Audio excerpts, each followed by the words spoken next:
Good morning dear students, class 8। आज मैं हिंदी परिवेश में आपको पढ़ाने जा रही हूँ स्नेह शपथ। स्नेह मतलब होता है प्रेम, स्नेह मतलब होता है प्रेम, ठीक है। स्नेह शपथ, ये जो कविता है स्नेह शपथ, ये लिखी है भवानी प्रसाद मिश्र। भवानी प्रसाद मिश्र द्वारा ये लिखी गई है। पाठ 4, अपनी बुक ओपन करिए और देखिए। सबसे पहले चलिए हम भवानी प्रसाद मिश्र जी का परिचय पढ़ लेते हैं।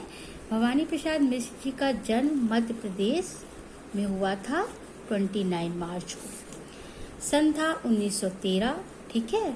और वे गांधीवादी विचारधारा के, यानी गांधी जी की जो विचार थे वो इन्हीं विचार को फॉलो करते थे, उसी का अनुसरण करते थे। तो गांधीवादी विचारधारा के कवि थे कहना चाहिए। इन्होंने अपने विचारों को जो व्यक्त किया उसका माध्यम इन्होंने क्या लिया, जन भाषा, यानी जो लोगों को समझ में आए ऐसी भाषा को लिया। इनकी रचनाएं देख लेते हैं। गीत फरोश है, ठीक है, ये है चकित है दुख, बुनी हुई रस्सी, त्रिकाल संध्या, अंधेरी कविताएं। अब बड़े अफसोस की बात, 20 फरवरी 1985 में हमारे प्रसिद्ध कवि भवानी प्रसाद मिश्र जी का निधन हो गया। अब इनकी कविता, और ये है इनके शब्दार्थ, यानी कि परिचित यानी जान पहचान, परिचय विहीन क्या होता है, अनजान, अपरिचित, इस तरीके से ये शब्द दिए हुए हैं।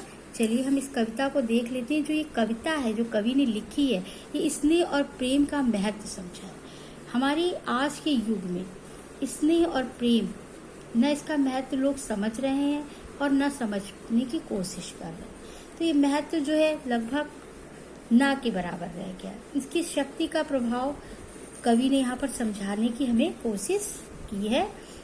चाहे कैसा भी व्यक्ति हो, कवि कहते हैं कि कैसा भी व्यक्ति हो, परिचित अपरिचित, धनी निर्धन, हमें उसके साथ कटु वचन उसे नहीं बोलने चाहिए और उसके साथ भेदभाव नहीं करना चाहिए। कड़वाहट भरे रिश्ते को भी स्नेहपूर्ण व्यवहार से, मृदु वचनों से प्रेम के रिश्तों को बदला जा सकता है। यानी कि अगर कोई हमसे 2 बात बुरी कह रहा है मगर हम उससे 2 बात अच्छी करके उसे बदल सकते हैं। तो आपका जो है इस पर प्रेम तथा स्नेह के द्वारा कवि ने हर समस्या का समाधान ढूंढा जा सकता है, ऐसा कहा है। तो चलिए ये हमारी कविता है, देख लेते हैं। हो मित्र या कि वह शत्रु हो, अपरिचित हो या परिचय विहीन, तुम जिसे समझते रहे बड़ा या जिसे मानते रहे दीन, यदि कभी किसी कारण से उसके यश पर उड़ती दिखे धूल, तो सख्त बात कह उठने की तेरी जीवा से हो न। कवि कहता है कि मित्र है या वो शत्रु है, तुम्हारे करीब रहता है, तुम उसे जानते हो, अच्छे मित्र हो या शत्रु, ठीक है, परिचित हो जान पहचान में या नहीं जानते, परिचय विहीन अनजान है, ठीक है, इसका मतलब हुआ अनजान। तुम जिसे समझते रहे बड़ा, यानी कोई बड़ा है, धनी व्यक्ति है, या कोई दीन है, निर्धन है। यहाँ पर दीनहीन और निर्धन से मतलब हुआ कि निर्धन मतलब गरीब है। यदि किसी कारण से मान लो उसका यश में कोई दिक्कत आ गई है, उसे कोई परेशानी है, उसका यश खतरे में है, तो धूल मतलब खतरे में दिखाई दे रहा है, अपयश में बदल रहा है, तो तुम जो मानव है उसे कहते हैं कि सख्त बात मत कहो, उससे ऐसी कोई बात मत कहो, तुम्हारी जीवा से, तुम्हारी जीभ से ऐसी बात भूल से भी नहीं निकलनी चाहिए जिससे उसको दिल में चोट पहुंचे। मनुष्य के हृदय में चोट पहुंचाना ही सबसे बड़ा पाप है।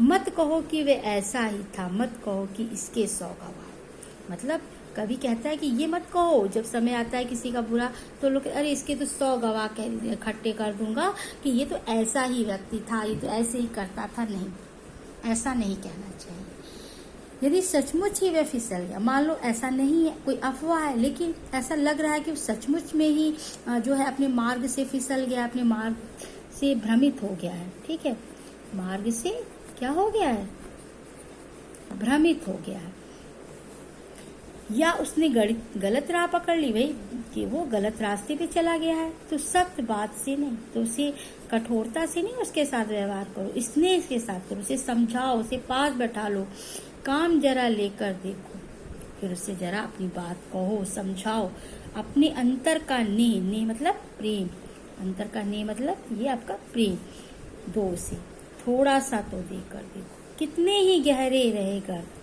गर्त मतलब परत पर दर परत, है ना, कितने ही गहरे रहें गर्त, हर जगह प्यार जा सकता है, प्यार की जो पहुंच होती है वो कहीं भी पहुंच सकती है। प्यार तो जानवर भी बहुत समझता है बच्चों, देखा है ना आपने, देखिए इसमें दिखाया भी गया है, तो जानवर भी प्यार को बहुत समझता है, अगर हम उसे प्यार से पुचकारते हैं तो वो हमारे पास चला आता है। बच्चे भी जो छोटे होते हैं, इनोसेंट होते हैं, लेकिन अगर हम उनसे प्यार से बात करें तो वो हमारे पास आ जाते हैं। चलिए नेक्स्ट देखते हैं हम लोग अगला, कितना भी भ्रष्ट जमाना हो, कहते हैं ना समय का खराब हो गया है, भ्रष्ट हो गया है, यानी कि लोग जो है अब अपना सदाचार नहीं निभा रहे हैं, हर समय प्यार भा सकता है, प्यार तो कहीं भी भा सकता है, उसके लिए कोई दिक्कत नहीं होती। जो गिरे हुए को उठा सके, उठे हुए को तो हर इंसान उठाता है, लेकिन जैसे मान लो कोई जगह है, यदि उसमें गंदगी है तो लोग उसी में गंदगी डाल दें, कोई जगह बनी हुई है तो उसको जो है उसमें नहीं करेंगे,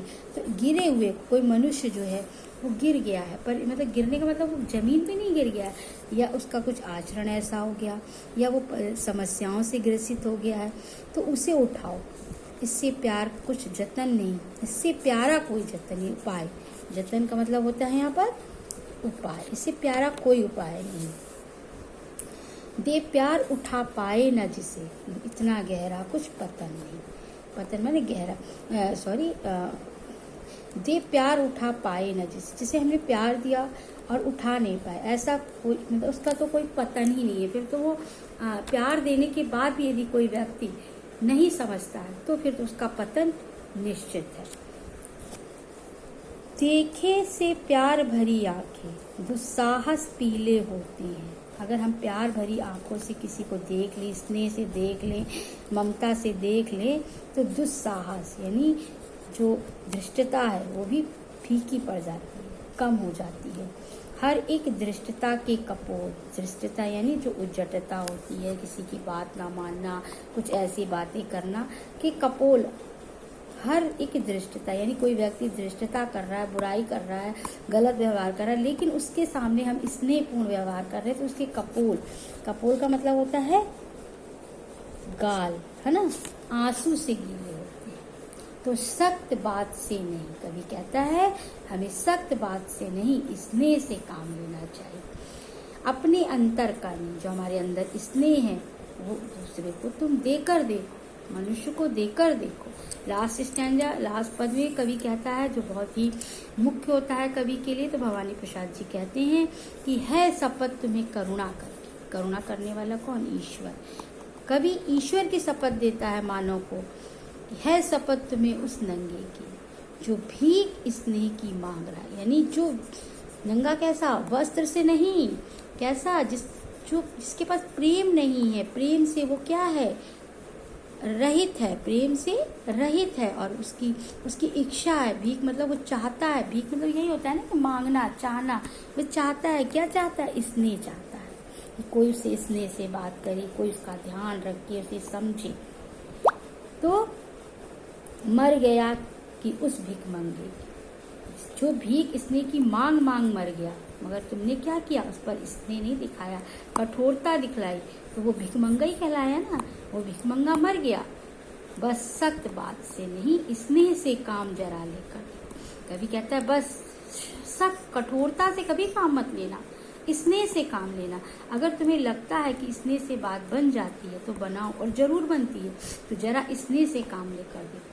मान लो हमारे दरवाजे कोई भिखारी भी आ जाता है तो हम उसको दुत्कार देते हैं, भगा देते हैं, अरे जाओ तुम्हारे पास ये काम नहीं है, चले आते हो, कुछ कमाओ, खाओ, काम करो, नहीं, ठीक है, ऐसे नहीं बोलना है। भले ही वो हमारे सामने हमें मांग रहा है ना, तो कोई भी चीज़ मांगता है, आपका रहीमदास जी ने कहा है कि मनुष्य कभी मांगता नहीं है, अगर वो मांग रहा है तो इसका मतलब वो बहुत मजबूरी में आपसे मांग रहा है, और अगर आप मना कर दे रहे हैं तो आपसे बुरा कोई नहीं है। है। तो कहते हैं कि वो मनुष्य मरे के समान होता है जो मांगता है, और वो मनुष्य तो मरा ही हुआ होता है जो मांगने वाले को मना कर देता है। वो मरा हुआ होता है। अगर किसी ने आपसे कोई चीज़ मांगी है और आपने नहीं, तो वो तो मरने के समान है, लेकिन उसको आपने नहीं दिया, ना कर दिया, तो आप मरे हुए।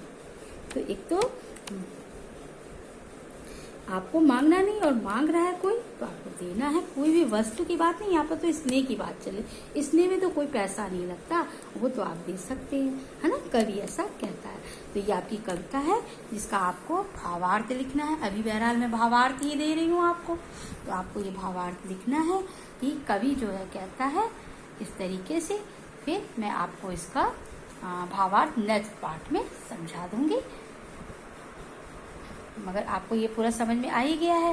इसके जो है इसको भावार्थ कर लीजिएगा, और इसका जो जीवन परिचय, शब्द अर्थ, कठिन शब्द। ओके, थैंक यू बच्चों।